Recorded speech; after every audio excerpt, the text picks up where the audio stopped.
সুনামগঞ্জ সীমান্তে সেনাবাহিনী ও বিজিবির যৌথ অভিযানে বিপুল পরিমাণ ভারতীয় ফুচকা ও জিরা জব্দ করা হয়েছে।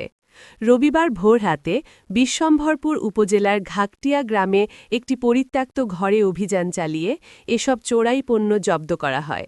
তবে অভিযানে চোরাচালানের সাথে জড়িত কাউকে আটক করা সম্ভব হয়নি। বিকালে এক সংবাদ বিজ্ঞপ্তির মাধ্যমে বিষয়টি নিশ্চিত করেন সুনামগঞ্জ ব্যাটালিয়ন ২৮ বিজিবির অধিনায়ক lieutenant colonel A K M. Zakaria Kadir.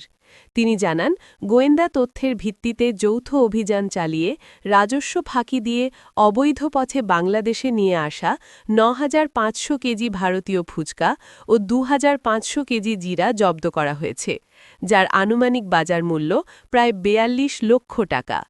এদিকে সীমান্তে নিরাপত্তা রক্ষার পাশাপাশি চোরাই পথে ভারতীয় অবৈধ পণ্যের প্রবেশ ঠেকাতে বিজিবির আভিযানিক কার্যক্রম ও গোয়েন্দা তৎপরতা অব্যাহত থাকবে বলেও জানান বিজিবির এই কর্মকর্তা।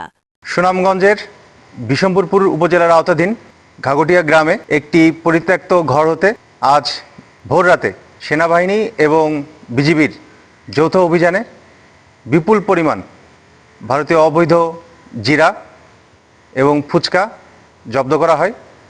প্রায় আনুমানিক ৯,৫০০ কেজি ফুচকা এবং ২,৫০০ কেজি জিরা জব্দ করতে আমরা সমর্থ হয়েছি, যার আনুমানিক সিজার মূল্য প্রায় ৪২ লক্ষ টাকা।